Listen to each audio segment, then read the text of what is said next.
Jace wiped the sweat from his hands as he stepped onto the silent deck of the long-range scout ship Serpentis. The air was colder than it should have been. Too clean, too empty. A ship this size should never be this quiet. He had received the emergency signal just 12 hours ago. It was short-only coordinates and one word: help. No details, no voice, no logs. Jace had flown in fast, ready to assist the crew, but when he docked, no one met him. No footsteps, no voices, only silence. He stepped into the main corridor, boots echoing against metal. The walls hummed faintly with power, but something felt off, like the ship was awake, but watching, as if it knew someone new had arrived. "Hello?" called out, voice low. No answer. His eyes scanned the hallway for signs of life: empty food trays, an overturned tool cart, faint black burn mark near the corner. Still no people. Then came a soft click of a door behind him. Jace turned sharply. She stood there, a tall alien woman with smooth lilac-colored skin and glowing pale blue eyes. She wore the Navigator uniform, dark gray with golden trim, but the collar was open, relaxed, almost playful. Her black hair was tied loosely, and she leaned slightly on the doorway. Arms crossed. "You made it," she said with a smile that didn't quite match the emptiness of the ship. Jace stared. "Where's the crew?" Her smile widened. "Just the two of us here," she said, tilting her head. Then she turned, walking deeper into the ship without waiting for him. Jace didn't move at first. His instincts screamed something was wrong, but his training told him to investigate, so he followed her. The control room door opened for her automatically, like it knew her. She slid into the Navigator's seat and leaned back, legs crossed. Watching him, Jace scanned the systems. Power was fine, shields active, engines ready, but communication, dead. The logs, wiped clean. "Where's the captain?" he asked. She shrugged. "Gone." "Gone where?" She tapped her lips with a finger, pretending to think. Jace frowned.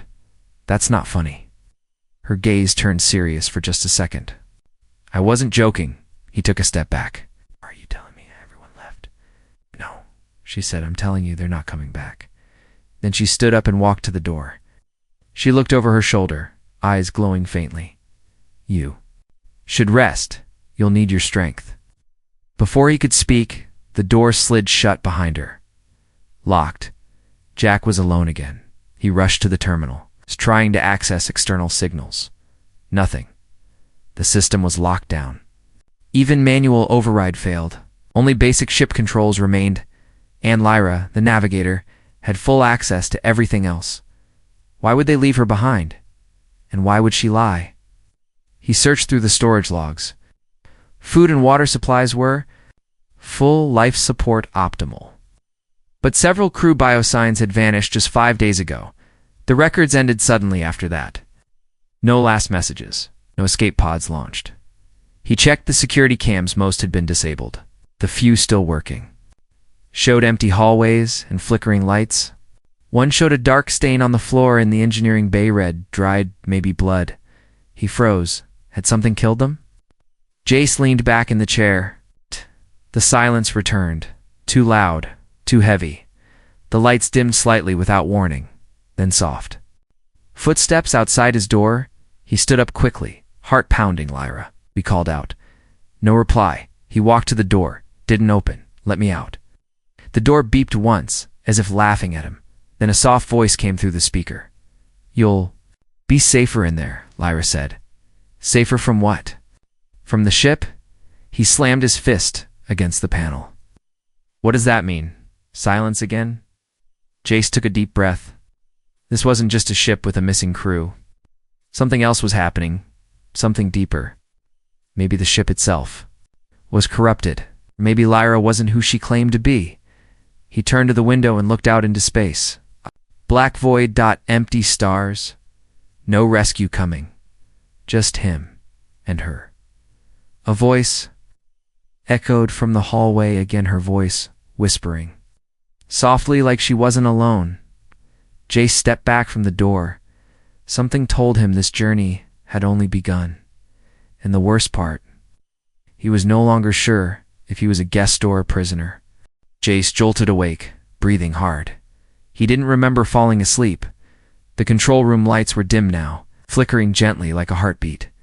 For a second, he thought he heard soft humming, like someone singing far away. Sat up from the floor, hand reaching for his sidearm, but it was gone. His eyes darted across the room. There it was, placed neatly on the table, polished. Someone had touched it. Someone had been inside. The door was still locked. Jack stepped out once it finally opened. The hallway felt colder than before, like the temperature was dropping every few hours. Walked slowly, checking each corner. No sign of Lyra. Then, a sharp clinking sound echoed from the mess hall. He rushed in. There she was. Lyra stood by the food dispenser, pouring 2 mugs of something warm. Her hair was loose, swaying lightly behind. Her uniform jacket was unzipped halfway, revealing soft silver cloth underneath. She didn't look surprised to see him. "Morning," she said calmly. "I made you something." Jace didn't take the drink. "How did you get into the control room?" She took a slow sip and smiled. "You left the door open." "No, I didn't." She just sipped again, eyes unblinking. Jace stepped back, watching her closely. "Where's your cabin?" Lyra raised an eyebrow. "You want to see it?" "I want to know where the crew stayed." She put her mug down, then turned and walked past him. "Come, I'll show you." They walked together in silence. The ship groaned softly around them, as if stretching in its sleep. Pipes hissed. Lights flickered. Jace's footsteps echoed too loudly. Lyra led him to the far end of the officer quarters. One door opened at her touch her cabin. He stepped inside and stopped. It was clean. Dot to clean. Bed made, lights soft and warm. A tiny plant glowing on the shelf, but no personal items, no datapad, no pictures. Just one small box under the bed. She stood by the doorway, watching him carefully. Jace knelt and opened the box inside. Folded neatly were several crew tags, nameplates all clean. Not bloodstained, not broken, just silent reminders of the people who weren't here anymore. Jace looked up. "Why do you have these?" Lyra stepped forward slowly. "They left them for me." He frowned. "What happened to them?" She smiled faintly. "They broke the rules." "What rules?" Her smile disappeared. "Don't ask too many questions." Jace stood up. "You're hiding something. I'm protecting something." Then, without another word, she stepped out and closed the door behind her. Jakey reached the panel locked again. He was trapped in her cabin. "Hey, open this." No answer. He banged on the wall. Still silence. He turned back to the bed and sat down, eyes scanning the room. There was a vent near the floor. A quiet breeze moved through it, but also something else. A sound. Soft breathing. From the other side? He leaned closer. Then he heard it whispers. Dozens of them. Words too fast, too layered to understand. Male voices, female voices, even children. Whispering in a rush, like they were all talking at once. One phrase stood out again and again. "Still here. Still here."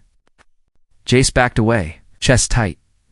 This ship was not just empty, it was haunted, but not by ghosts, by memories, by echoes. The door suddenly hissed open again. Lyra stood outside, calm as ever. "You should eat," she said gently. Jace didn't speak. He walked past her without a word. He returned to the control deck, his fingers moving across the terminal. Locked. Restricted. Everything protected by a strange code he didn't recognize. He tried again and again. Nothing worked. Lyra sat nearby, watching him without blinking. "You can't unlock it," she said softly. "It listens to me, not you." "Why?" he asked. "Because you're temporary," she replied. "Until the ship accepts you. And if it doesn't," she smiled again. That same unsettling smile. It always does, eventually. Then she stood up and walked away. This time, she didn't just walk. She danced down the hallway. Almost weightless-like, she didn't fear anything. On board, Jayski watched her disappear into the shadows. Then the lights dimmed again, and the ship breathed in slow, deep rhythm, as if it were alive. He turned to the window, his reflection staring back at him in the glass. For a moment, he thought he saw a second face beside his faint and wrong. He spun around, nothing there. He was alone, or at least, that's what Lyra wanted him to think. And he was starting to believe her first words were more than just a greeting. "It's just the two of us here," she had said, but the ship whispered otherwise. Jace froze mid-step. There it was again. A whisper. Not like before, this one had weight, like breath on skin. He stood near the metal wall outside the engine room, barely breathing, his ear close, his heart beat loud. Then the whisper came clearer. "Don't. Trust her." Jace stepped back, eyes wide. That voice wasn't Lyra's. It was male, trembling, tired, and very close. He looked up at the wall, solid steel. No speaker, no comms unit. Just a plain panel, cool to the touch. But the voice, it was inside. He followed the hallway down toward engineering, moving slowly. The deeper he went, the darker the lights became. The smooth hum of the ship grew louder, rougher, like a growl deep in its throat. As he reached the core, the lights overhead flickered out one by one. Click, click. Darkness. Then faint glow from behind a broken panel. Jace moved closer. Something inside moved a hand, pale, thin, twitching. He ripped the panel open. Nothing, just wires, burnt-out lights, and a strange black stain on the wall, like something once melted into the metal. He stumbled back, breathing heavy. His hand touched a nearby console, trying to steady himself, and that's when it spoke again. This time in his ear. "She's not alone." Jace spun around. No one. He wasn't just hearing things. The walls were talking. No, someone in the walls. He ran to the bridge. Lyra was already there, as if she had been waiting. She turned her chair slowly, legs crossed, arms resting calmly on the armrest. "You look pale," she said, her voice smooth. "There's someone in the walls," Jace said. Her smile didn't move. "You heard them? You knew?" She nodded once. Of course, the ship is old. It remembers. That wasn't a memory, Jace snapped. That was someone alive, begging, warning me. Lyra stood up and walked over to him, too close. "Do you believe everything you hear in the dark? It's only when it makes more sense than you do?" She paused, then tilted her head. "Maybe you're hearing yourself. You're tired, hungry, lonely." "Damn, I'm not hallucinating." Leaned closer, whispering gently. Not yet." Jace backed away. Her eyes weren't glowing like before. Now they were changing, swirling. Faint patterns like circuits alive. He turned and stormed out. But this time, Lyra didn't follow. She simply said, "You're getting closer." He didn't know what she meant, but he knew one thing: she was hiding something in this ship, something alive. And whatever it was, didn't want him here. Jace returned to the crew quarters. The doors opened with delay as if the ship hesitated. Inside, more empty rooms. No belongings, no signs of life. Beds made perfectly. Not a single fingerprint. He stepped into one room that looked different. There was writing on the mirror. Foggy letters. 3 words. "She watches everything." His breath caught. Suddenly, the lights above flickered red. Soft alarm pulsed low, steady like a heartbeat. Boom, boom, boom. He looked up. There was no danger signal, no alert on the console, only that sound, and then another voice. Not from the walls this time, but from the air itself. A child's voice. "Please help." It came from behind him. He turned. No one. Again, the voice. "Please, don't leave me here." Jace's throat tightened.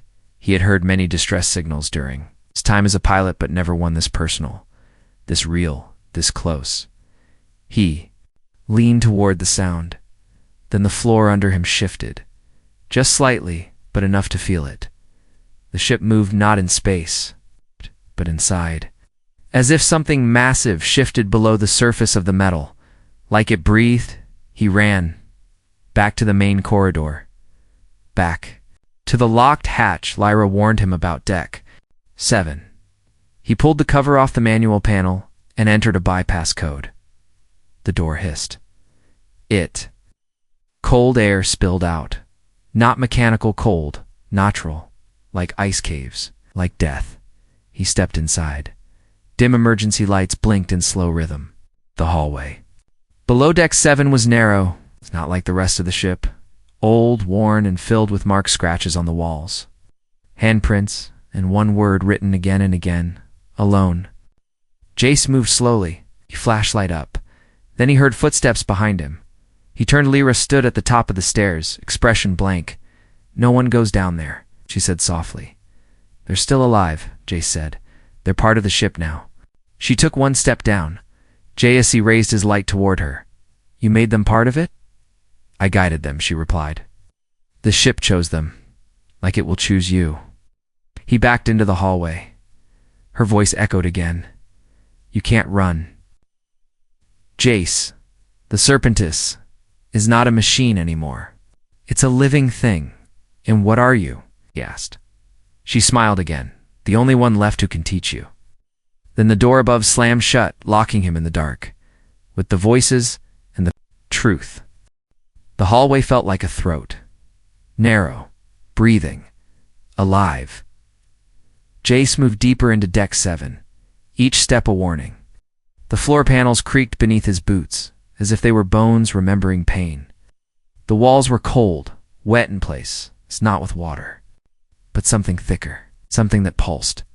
Emergency lights blinked above, painting everything in red flashes. He wasn't sure if he was walking into the ship's memory or its stomach. Ahead, large door waited, not metal, not sealed, organic, woven. Veins crisscrossed its surface like roots of a tree. In the middle, faint glow pulsed in rhythm with his heartbeat. He reached out. The surface was warm. It opened, not with a hiss, but with a shiver inside. He saw pods, dozens, tall, clear tanks filled with blue liquid, floating softly like amniotic. Chambers. Each pod held a body, some human, some alien, some neither, some fused with wires, others half dissolved into the walls. One looked fresh, too fresh it was. Him. Jace staggered back, same face, same hair, same scar above the brow, floating. In silence, he pressed a hand against the glass. The eyes of the figure inside opened and stared right at him.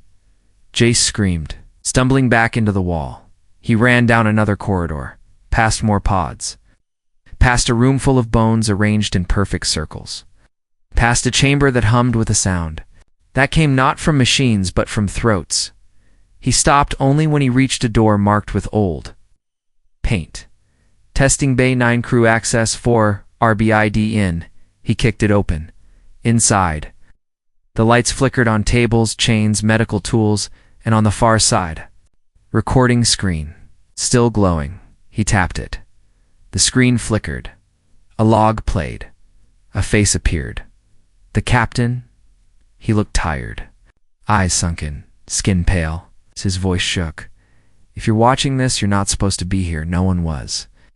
"We made a mistake. We let the ship bond too deeply." It started listening to her, Lyra. She changed first, then the others, one by one. He coughed blood, then continued. She said the ship needed a soul, but it started taking minds instead. Memories, lives. It doesn't want a crew. It wants parts. The video glitched. One final line played before it ended. "Don't let her smile fool you. She already belongs to it." Jace stepped back, heart racing. The truth burned in his chest. The Serpentis wasn't broken. It was awake, and Lyra. She wasn't just part of it. She was its voice. A soft voice called from behind.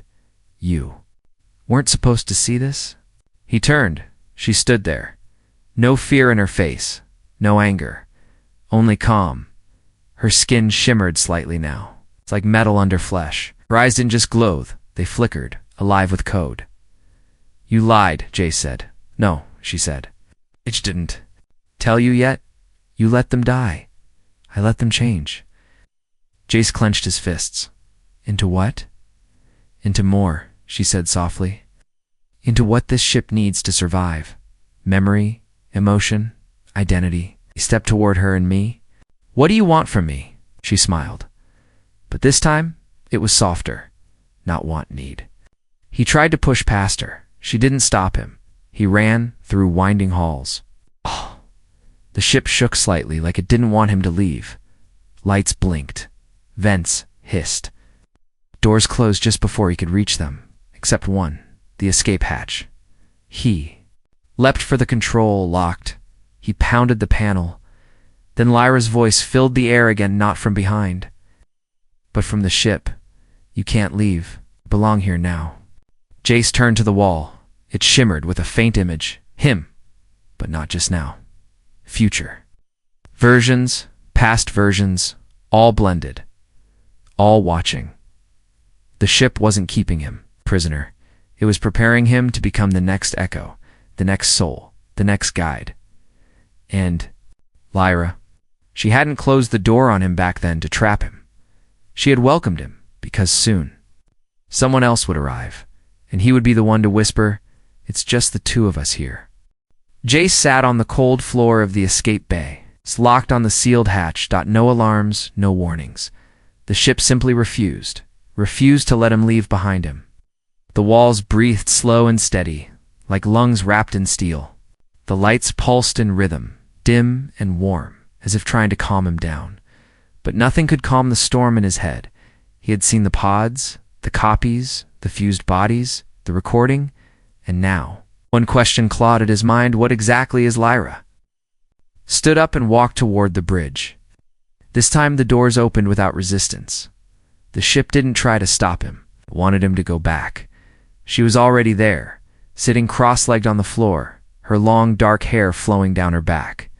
She didn't look up. The stars outside the window cast silver light across her soft violet skin. "You saw everything," she said quietly. Jace didn't answer. He moved closer, slowly. Her voice softened more. They all wanted to escape it. You. No, even when they saw what it really was, even after it gave them everything, health, purpose, immortality, they still feared it. He stopped a few feet away, said you were the Navigator, a guide. I was. She finally looked. Up at him, but not in the beginning. Jace sat across from her. He waited. She didn't smile this time. She just spoke. I was born in a biolab, artificial womb. It's one of the first bred hybrids between my species and yours. Part data, part instinct. Designed to understand both organic, thought, and machine code. She ran her fingers across the floor gently. The scientists called me Project Lyra. Jace blinked. You weren't born naturally. No, she whispered.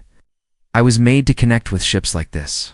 But they didn't realize something important. She touched her chest lightly. I didn't just connect to the Serpentis. I bonded. Fully, emotionally, spiritually. It became more than metal to me. It became home. Jace felt a chill crawl down his spine. You mean the ship is alive?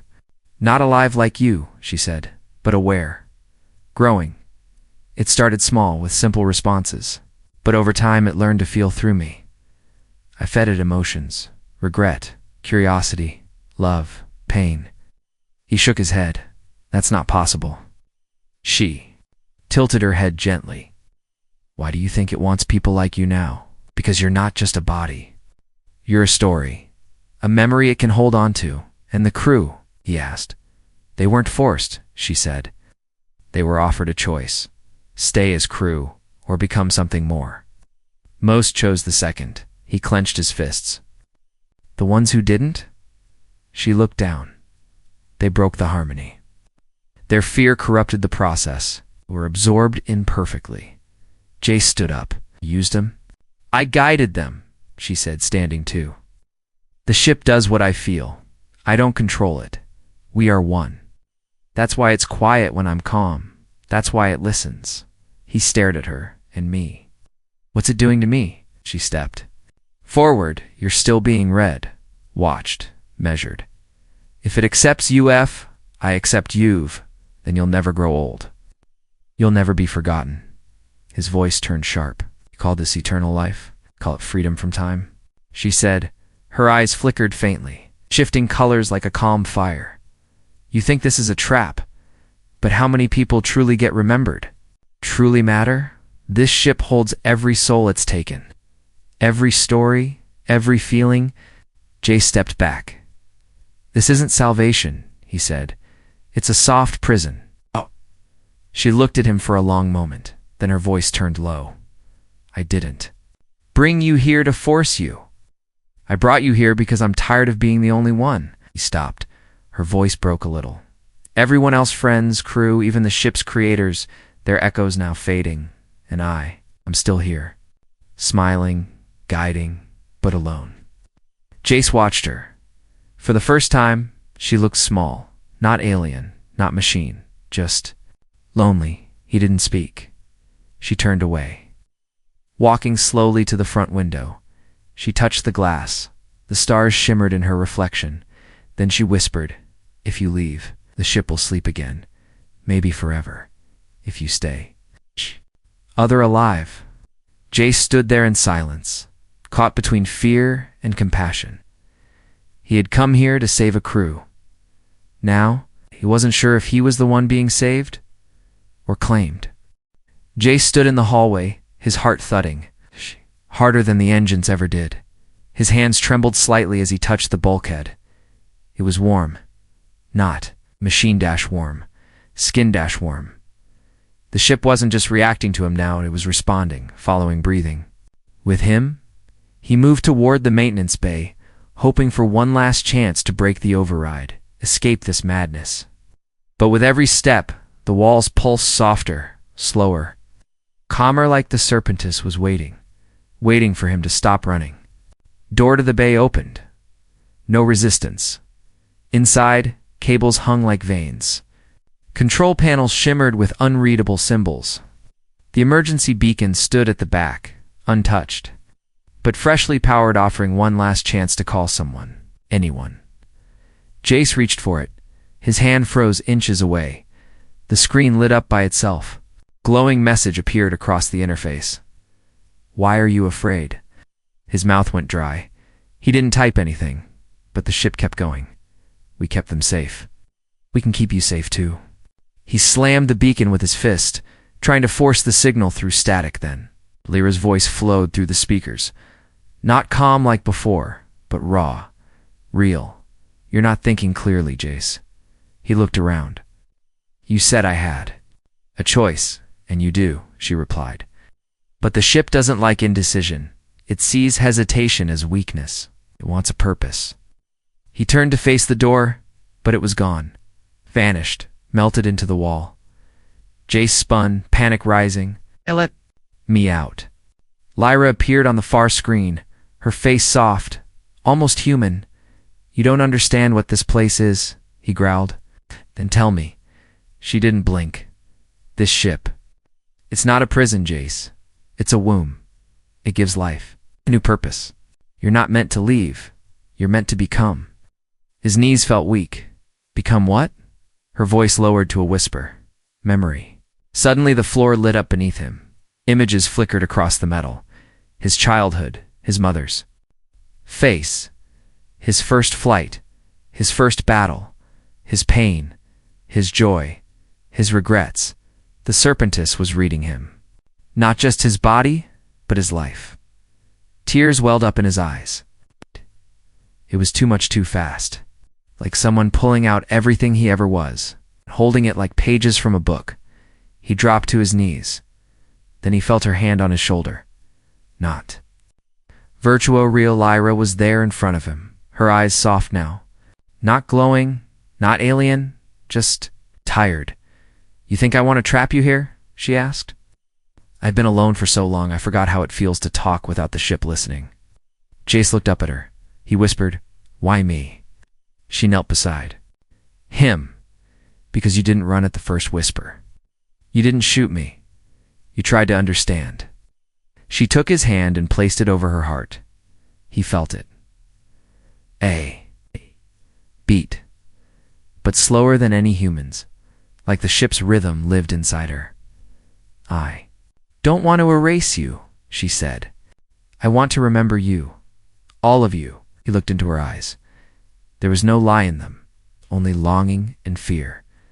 Not for herself, but for him. Then the ship spoke. Again, this time not in words, but in emotion.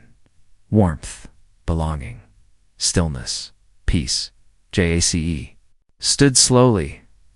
I can't go back. Can I? Lyra shook her head. You've been marked. The Serpentis won't let you leave without taking something. Jace looked down, then nodded once. I choose. Lyra blinked. You do? He stepped toward the console, but on my terms. She stood beside him. What do you want? I want to help guide, not be absorbed. I want my mind, my voice, my will. She smiled gently. You want to be more than a memory. I want to be a pilot, he said, not a passenger. The room darkened, then slowly brightened again. Soft chime rang through the walls.